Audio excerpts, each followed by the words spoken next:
Inside the Deck is brought to you by CoolStuffInc.com, sellers of Magic the Gathering and many other card and board games. GatheringMagic.com, #1 resource on Magic the Gathering, strategy, and culture.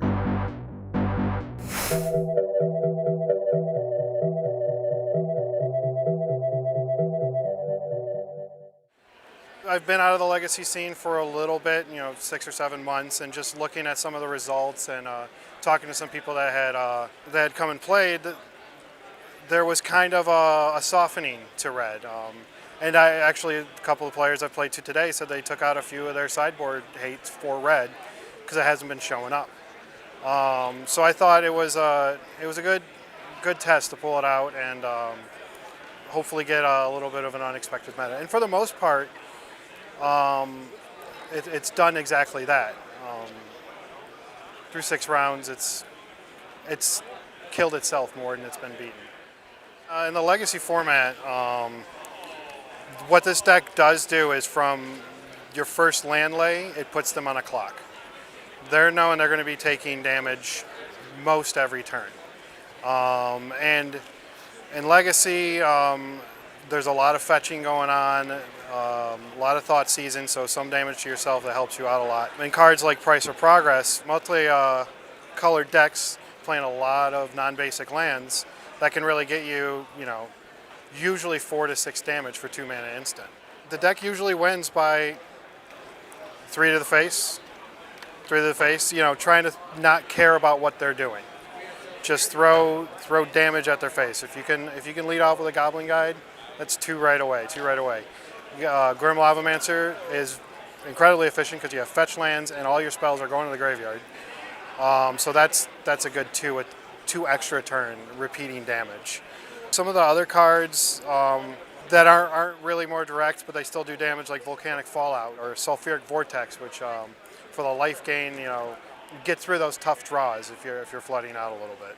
I mean, Lava Spike is 3 to the face. I mean, that's if you're worried about interacting with creatures, that's just not going to do anything. What Rift Bolt does is just by suspending it, will trip them up because they know that it's going to be 3 damage if they put out an important creature, a small Tarmogoyf for Stoneforge or something like that. They got to remember. So, in essence, it could help you sort of slow them down a little bit, and it's fuel for the Lavamancer. I mean, Lightning Bolt's one of the best removal burn, just kind of overpowered card. Chain Lightning the same way. Chain Lightning's a little bit trickier because red's showing up a little bit more, so you gotta make sure they can't throw it back at you. Or if you have like a raw Lavamancer, they can't throw it back at that. Fire Blast is usually the win. Fire Blast in combination, I've had it a lot. You cast a Flame Rift, does 40 each, and then another Fire Blast. That's 8 damage out of nowhere, and that's usually enough by turn 3 or 4. Consistently, that's how you're going to win. The goal here is I only want 3, 4 land. I never want 4 lands. 3 lands in play.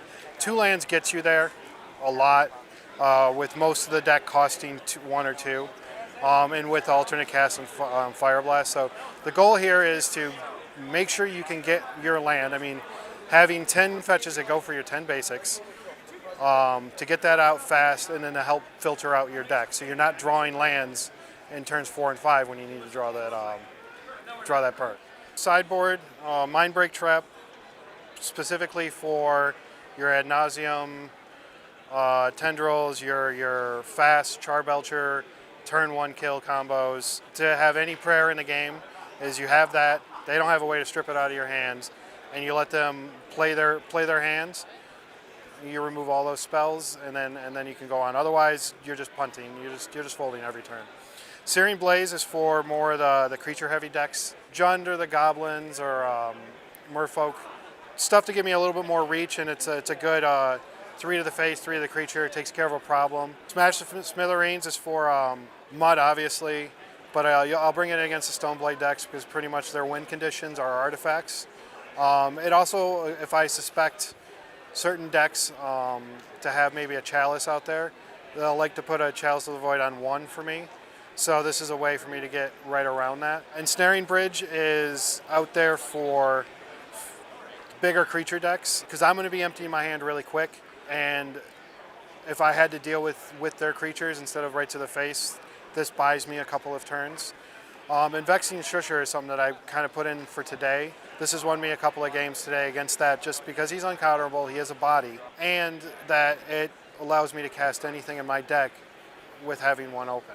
Decks that rely on discarding me tend to be more favorable because I'm trying to empty my hand out fast, and then I'll get to top deck. And if I get something like a Lavamancer out that can't be answered for a couple of turns, I just turn 6 damage into 8 damage, or maybe even more if I have a few lands in there.